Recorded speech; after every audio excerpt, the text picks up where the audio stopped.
ಸಖತ್ ಖಾರ ಬಣ್ಣ ಮತ್ತು ರುಚಿ ಆಚಿ ಚಿಲ್ಲಿ ಪೌಡರ್.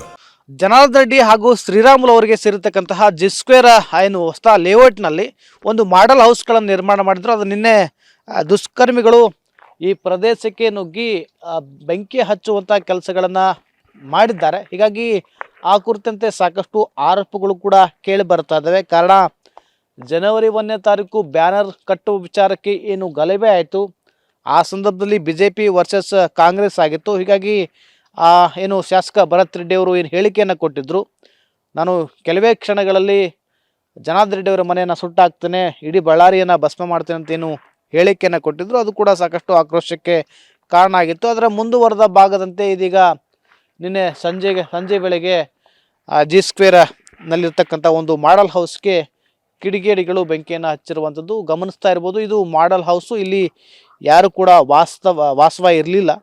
ಸುಮಾರು 109 ಎಕರೆ ಪ್ರದೇಶದಲ್ಲಿ ಇದನ್ನು ಲೇಔಟ್ ಆಗಿ ನಿರ್ಮಾಣ ಮಾಡಲಾಗ್ತಾಯಿತ್ತು.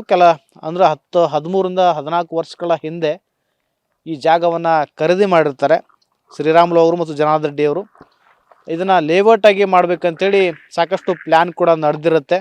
ಇದನ್ನು ಸುಮಾರು 109 ಎಕರೆ ಜಾಗವನ್ನು G-Square ಅವರಿಗೆ ವಹಿಸಿರ್ತಾರೆ. ಅಂದರೆ ಇದನ್ನು ಲೇಔಟ್ ಆಗಿ ಮಾರ್ಪಡಿಸಬೇಕು ಮತ್ತು ಡೆವಲಪ್ ಮಾಡಬೇಕು ಅನ್ನೋ ನಿಟ್ಟಿನಲ್ಲಿ ಕೂಡ ಅವರಿಗೆ ಕೊಟ್ಟಿರ್ತಾರೆ.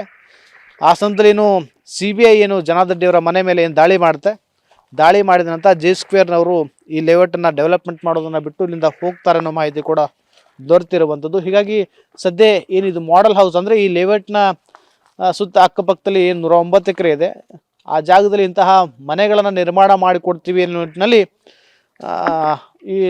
ಈ ಮನೆಯನ್ನು ನಿರ್ಮಾಣ ಮಾಡಿದ್ರು. ಗಮನಿಸ್ಬೋದು ಯಾವ ಪ್ರಮಾಣದಲ್ಲಿ ಈ ಮನೆ ಸುಟ್ಟು ಹೋಗಿದೆ ಅಂತಂದರೆ ಸಂಪೂರ್ಣವಾಗಿ ಕರಕಲಾಗಿರುವಂಥದ್ದು. ಒಳಭಾಗದಲ್ಲಿ ಕೂಡ ಸಾಕಷ್ಟು ಫರ್ನಿಚರ್ಗಳು ಸುಟ್ಟು ಹೋಗಿರುವಂಥದ್ದು. ಜೊತೆಗೆ ಯಾವುದೇ ಇರತಕ್ಕಂಥ ಏನು ಕಿಟಕಿ ಗ್ಲಾಸ್ಗಳೆಲ್ಲವೂ ಸಂಪೂರ್ಣವಾಗಿ ಒಡೆದು ಹೋಗಿದ್ದಾವೆ ಮತ್ತು ಡೋರ್ಗಳನ್ನು ಕಿತ್ತು ಹಾಕಿದ್ದಾರೆ. ಎಲ್ಲವೂ ಕೂಡ ಗ್ಲಾಸ್ ಸಮೇತವಾಗಿ ಬಿದ್ದಿರುವಂಥದ್ದು. ನಿನ್ನೆ ಸಂಜೆ ವೇಳೆಗೆ ಅಗ್ನಿಶಾಮಕ ದಳ ಸಿಬ್ಬಂದಿಗಳು ಸ್ಥಳಕ್ಕೆ ದೌಡಾಯಿಸಿ ಬೆಂಕಿ ನಂದಿಸುವ ಕಾರ್ಯವನ್ನು ಮಾಡಿರುವಂಥದ್ದು. ಹೀಗಾಗಿ ಬೆಂಕಿ ಕೂಡ ಆರಿರುವಂಥದ್ದು. ಜೊತೆಗೆ ಇನ್ನು FSL ಟೀಮ್ ಅಧಿಕಾರಿಗಳು ಕೂಡ ಬಂದಿದ್ದರು, ಪೊಲೀಸ್ ಅಧಿಕಾರಿಗಳು, ಉನ್ನತ ಅಧಿಕಾರಿಗಳು ಸ್ಥಳಕ್ಕೆ ಬಂದಿದ್ದರು. ತನಿಖೆಯನ್ನು ಮಾಡುವ ನಿಟ್ಟಿನಲ್ಲಿ ಕೂಡ ಸಾಕಷ್ಟು ಕಾರ್ಯಪ್ರವೃತ್ತರಾಗಿರುವಂಥದ್ದು. ಸದ್ಯ ನಿನ್ನೆ ಕತ್ಲಾಗಿರೋ ಹಿನ್ನೆಲೆಯಲ್ಲಿ ಎವಿಡೆನ್ಸ್ಗಳನ್ನು, ಸಾಕ್ಷ್ಯಗಳನ್ನ ಕಲೆ ಮಾಡೋದ್ರಲ್ಲಿ ಸ್ವಲ್ಪ ಸಮಸ್ಯೆ ಆಗಿತ್ತು ಅನ್ನೋ ಮಾಹಿತಿಯನ್ನು SP ಅವರು ಕೊಟ್ಟಿರುವಂಥದ್ದು. ಹೀಗಾಗಿ ಇನ್ನೇನು ಕೆಲವೇ ಕ್ಷಣಗಳಲ್ಲಿ ಈ ಸ್ಥಳಕ್ಕೆ ಉನ್ನತ ಅಧಿಕಾರಿಗಳು, ತನಿಖಾಧಿಕಾರಿಗಳು, FSL ಟೀಮ್ ಕೂಡ ಬರುವ ಮೂಲಕವಾಗಿ ಸಾಕ್ಷ್ಯಗಳನ್ನು ಕಲೆ ಹಾಕ್ತಾರೆ. ಏನು ಉದ್ದೇಶಪೂರ್ವಕವಾಗಿ ಇದನ್ನ ಬೆಂಕಿ ಹಚ್ಚುವಂತಹ ಕೆಲಸ ಆಯಿತಾ ಅಥವಾ ಬೇರೆ ಘಟನೆಗಳಿಂದ ಇದಾಯ್ತಾ ಅನ್ನೋದು ಕೂಡ ಸಾಕಷ್ಟು ತನಿಖೆ ಆಗುತ್ತೆ. ಜೊತೆಗೆ ಈಗಾಗಲೇ BJP ಕೂಡ ಸಾಕಷ್ಟು ಆಕ್ರೋಶ ವ್ಯಕ್ತಪಡಿಸ್ತಾ ಇರುವಂಥದ್ದು. ನಿನ್ನೆ ರಾತ್ರಿ ವೇಳೆಗೆ ರಾಯಲ್ ಸರ್ಕಲ್ನಲ್ಲಿ ಸಾಕಷ್ಟು ಪ್ರೊಟೆಸ್ಟನ್ನು ಮಾಡ್ತು, ಕಾರಣಕರ್ತರಾಗಿರುತ್ತೆ ಬಂಧಿಸಬೇಕಂತ ಒತ್ತಾಯನ ಮಾಡ್ತು. ಹೀಗಾಗಿ ರಾಜಕೀಯ ತಿರುವು ಕೂಡ ಇದು ಪಡ್ಕೊಳ್ಳುವಂಥ ಸಾಧ್ಯತೆ ಇರುವಂಥದ್ದು.